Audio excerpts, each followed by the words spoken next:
wanisa. Itu kadang keliru di situ. Ketika fathah hamzah fathah tanwin dibaca waqaf malah dibaca wanisa. Itu keliru.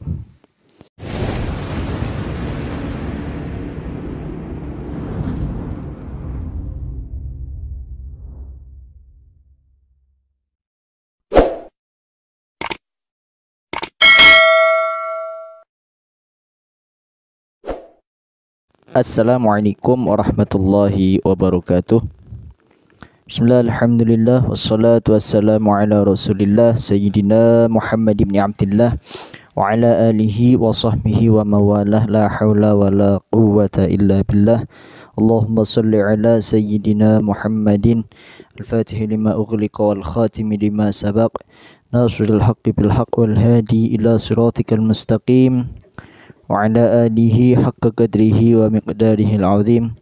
Rabbi shrah li sadri wa yassir li amri wahlul 'uqdatam min lisani yafqahu qawli amma ba'd. Teman-temanku semua, pemirsa setia channel Teman Ngaji yang dirahmati oleh Allah. Pada video kali ini kita akan bahas perbedaan huruf hamzah yang berharokat fathah tanwin ketika dibaca waqaf dan huruf hamzah yang berharokat selain fathah tanwin ketika dibaca waqaf. Kadang kita bingung dan sering keliru ketika membaca hamzah yang berharokat fathah tanwin dengan hamzah yang berharokat selain fathah tanwin. Jadi kita akan bahas itu. Namun sebelumnya, buat teman-teman yang belum like dan subscribe, segera like dan subscribe ya channel Teman Ngaji, yang mudah-mudahan dapat bermanfaat untuk kita semua. Baik teman-teman semua yang dirahmati oleh Allah. Jadi ketika hamzah itu berharokat fathah tanwin dan hamzah yang berharokat selain fathah tanwin ketika diwaqaf, cara bacanya berbeda. Sekali lagi, hamzah yang berharokat fathah tanwin dengan hamzah yang berharokat selain fathah tanwin itu bacanya berbeda. Contoh misalnya, yang pertama hamzah yang berharokat fathah tanwin misalnya pada surah An-Nisa ayat pertama. Perhatikan nggih teman-teman nggih. Jadi ketika hamzah yang berharokat fathah tanwin, begini cara bacanya. Bismillahirrahmanirrahim. Ya ayyuhan nasu taqu rabbakumul ladzi khalaqakum min nafsin wahidatin wa khalaqa minha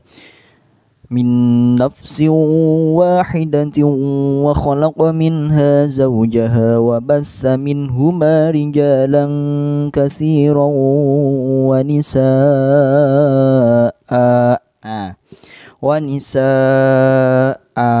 yang tadinya fathah tanwin wanisaan setelah dibaca waqaf menjadi panjang seperti matopi'i wanisaa.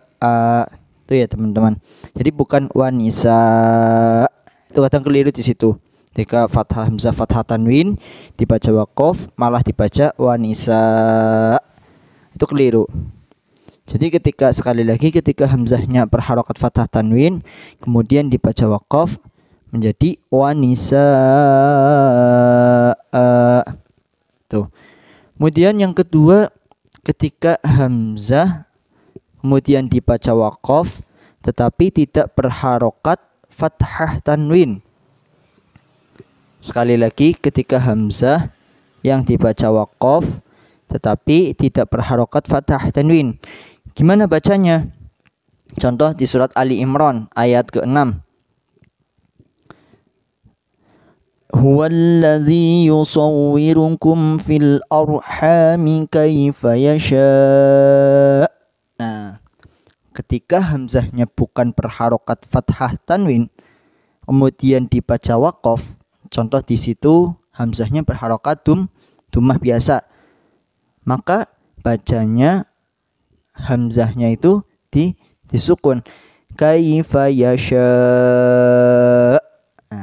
hamzah itu dihentak. Jadi bukan kaifa yasha'u, itu bukan, tapi kaifa yasha'. Nah, jangan keliru ya teman-teman ya. Yang dibaca sukun adalah ketika hamzah berharokat selain fathah tanwin, entah itu kasrah tanwin, entah itu dhammah tanwin. Mungkin itu ya teman-teman ya. Sekali lagi, ketika hamzahnya berharokat fathah tanwin, maka bacanya mengikuti hukum bacaan mad iwad, yaitu dibaca panjang satu alif. Tadi contohnya apa? Di surat An-Nisa ayat 1. Nisaan tulisannya, tetapi bacanya nisaa. Itu dibaca panjang satu alif. Kemudian selain fathah tanwin dibacanya sukun. Kaifa yasha. Ini itu ya teman-teman ya. Mudah-mudahan sedikit dari kami dapat bermanfaat. Bagaimana teman-teman, apakah sudah pada praktek? Nah, bagi teman-teman yang mungkin ada pertanyaan atau ada usulan, silahkan bisa ditulis di kolom komentar. Mudah-mudahan dapat bermanfaat untuk kita semua. Amin Allahumma amin ya rabbal alamin. Kurang lebihnya afwan dari saya. Unzur maqala wa la tanzur man qala. Wassalamualaikum warahmatullahi wabarakatuh.